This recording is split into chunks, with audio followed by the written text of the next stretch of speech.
दोस्तों 1985 में एक फिल्म स्टूडियो में गोविंद निहलानी की फिल्म आघात की शूटिंग चल रही थी। उस वक्त गोविंद निहलानी के मौजूदा असिस्टेंट थे डायरेक्टर राजकुमार संतोषी। उन्हें पता चला कि स्टूडियो के दूसरे हिस्से में जावेद अख्तर की लिखी हुई फिल्म अर्जुन की शूटिंग चल रही है। राजकुमार संतोषी वहां खड़े होकर शूटिंग देखने लगे।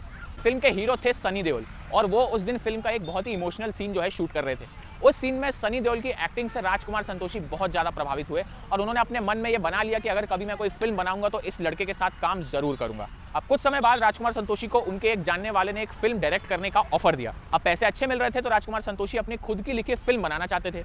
कमल हसन को ध्यान में रखकर राजकुमार संतोषी ने एक स्क्रिप्ट लिखी, लेकिन उनके बहुत कोशिश करने के बाद भी जब कमल हसन उस फिल्म का हिस्सा नहीं बन पाए तब राजकुमार संतोषी को उस लड़के की याद आई जिसे उन्होंने सेट पर एक्टिंग करते हुए देखा था। राजकुमार संतोषी अपनी स्क्रिप्ट लेकर एक प्रोड्यूसर से दूसरे प्रोड्यूसर के पास भटकते रहे। राजकुमार संतोषी गोविंद निहलानी के असिस्टेंट थे, तो हर प्रोड्यूसर को यह डर था कि वो भी कहीं अपने उस्ताद गोविंद निहलानी की तरह 8 फिल्में ना बनाने लग जाएं। इस वजह से कोई प्रोड्यूसर उनकी स्क्रिप्ट में पैसा लगाने के लिए राजी नहीं हो रहा था। अब कैसे ना कैसे करके एक प्रोड्यूसर तैयार हुआ, लेकिन उसने शर्त रखी कि अगर सनी देओल अपनी मौजूदा फीस से कम में यह फिल्म कर लें तो ही वो फिल्म प्रोड्यूस कर पाएंगे, और अगर यह फिल्म 100 दिन थिएटर में टिक जाती है तो मैं सनी देओल को बोनस में 1 लाख रुपए भी दूंगा। अब राजकुमार संतोषी सनी देओल के पास गए। सनी देओल को स्क्रिप्ट सही लग रही थी तो उन्होंने शर्त तो मान ली, पर उन्होंने राजकुमार संतोषी से कहा कि उनकी फीस कम करने की बात किसी को पता नहीं चलनी चाहिए। कुछ दिन बाद राजकुमार संतोषी को पता चला जिस प्रोड्यूसर ने फिल्म में पैसे लगाने के लिए हाँ बोली है वो खुद बड़ा ही आर्थिक स्थिति से तंग है, क्योंकि उस प्रोड्यूसर के पैसे एक दूसरी फिल्म में अटक गए थे। संतोषी ने यह बात सनी देओल को बताई। सनी देओल कुछ सोचने के बाद संतोषी को अपने पिता धर्मेंद्र से मिलाने के लिए फिल्म ताकतवर के सेट पे ले गए। धर्मेंद्र ताकतवर की शूटिंग कर रहे थे। धर्म पाजी ने संतोषी से पूछा कि क्या वो किसी बड़े डायरेक्टर के लिए काम कर चुके हैं। अब संतोषी जी ने सोचा कि भैया यहाँ भी अपने गुरु का नाम ले लिया तो कहीं धर्म पाजी भी ना कह दें, तो इसलिए उन्होंने धर्म पाजी को इसका जवाब नहीं में दिया। फिर संतोषी ने अपने पिता डायरेक्टर राइटर पीएल संतोषी जी का नाम ले लिया। पीएल संतोषी जी का नाम सुनते ही धर्म पाजी उठ खड़े हुए और संतोषी को बताया कि उनके पिता के धर्म पाजी से बहुत अच्छे संबंध थे। धर्म पाजी उस फिल्म को प्रोड्यूस करने के लिए तैयार हो गए। धर्म जी को इस फिल्म की स्क्रिप्ट पे इतना ज्यादा यकीन था कि बार बार बजट बढ़ाने और रीशूट करने के बाद भी उन्होंने अपनी तरफ से कोई कसर नहीं छोड़ी। अब फिल्म जो है वो घायल के नाम से बनकर रिलीज हो गई। फिल्म में सनी देओल के सामने अमरीश पुरी विलन बलवंत राय के रोल में थे। फिल्म के हर छोटे से छोटे रोल में एक से बढ़कर एक एक्टर लिए गए। ओम पुरी, कुलभूषण खरबंदा, राज बब्बर, अन्नू कपूर, सबने एक एक सीन में अपना पूरा टैलेंट झोंक दिया। फिल्म की कहानी इतनी सदी हुई थी कि कुछ देर के बाद बलवंत राय के लिए अजय मेहरा यानी कि सनी देओल का गुस्सा जो है वो दर्शकों ने खुद के अंदर महसूस करना शुरू कर दिया। और विलन के तौर पे अमरीश पुरी का जो रोल था वो थोड़ा अलग तरीके से लिखा गया था। बलवंत राय एक अमीर और बहुत रसूखदार वाला रईस आदमी है जिसने ड्रग्स के धंधे से अपनी रियासत खड़ी की थी। बलवंत राय एक ऐसा विलन है जो सूट और टक्सीडो पहनता है, पियानो बजाता है, किसी से बात करते वक्त कहीं जाने से पहले एक्सक्यूज मी बोल के हटता भी है। अब इतनी तमीज और इतनी तहजीब के बाद भी अमरीश पुरी सिर्फ अपनी आंखों से ही ऑडियंस के अंदर डर पैदा कर देते थे। उनके डायलॉग और उनकी डायलॉग डिलीवरी अलग ही लेवल पे थी। सनी देओल को तो फिल्म में ढेर सारे ऐसे सीन मिले जहां उन्हें अपना टैलेंट दिखाने का पूरा मौका मिला। सनी देओल ने यहाँ एक्टिंग की नई मिसाल लिख दी।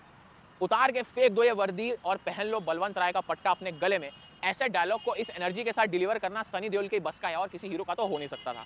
एक सीन में सनी देओल अपने पिता धर्म पाजी के डायलॉग यानी कि तेरा खून पी जाऊंगा कुत्ते को भी रिक्रिएट करते हैं। अब ऐसा नहीं है कि सनी देओल इस फिल्म में सिर्फ गुस्से में चीखते चिल्लाते ही नजर आए हैं, बहुत सारे उनके इमोशनल सीन भी थे जहां सनी देओल ने शानदार एक्टिंग की।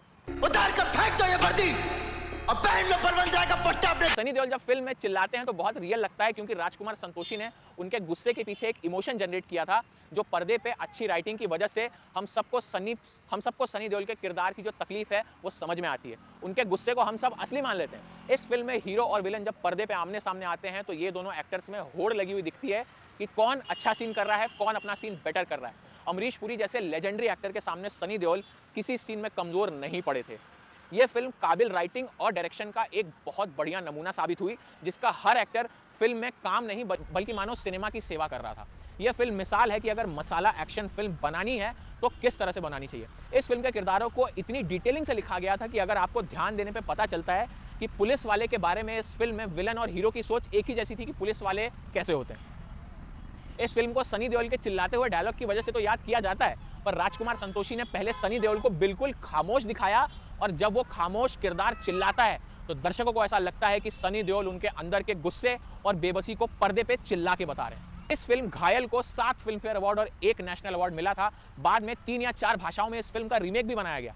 ये रिवेंज एक्शन फिल्म इतनी परफेक्ट थी कि कुछ लोगों को लगा कि इस सफलता को दोहराना नामुमकिन है। और फिर राजकुमार संतोषी कुछ साल बाद सनी देओल, अमरीश पुरी और डैनी डैंगजोंगपा के यादगार रोल से सजी हुई फिल्म घातक लेके आए, जिसने कुछ मामलों में घायल को पीछे छोड़ दिया और सुपरहिट साबित हुई। लेकिन उसके किस्से किसी और वीडियो में। फिलहाल ये थे सनी देओल की फिल्म घायल का सुपरहिट किस्सा और उसके बनने की पूरी कहानी। कैसी लगी आपको कमेंट सेक्शन में बताइएगा जरूर, और जिसका भी नाम लेके दबाएं सब्सक्राइब का बटन नीचे दब जाना चाहिए। मैं मिलता हूं आपसे फिल्मी किस्से के ऐसी और किसी एपिसोड में, तब तक के लिए नमस्कार, जय हिंद और हिंदुस्तान जिंदाबाद।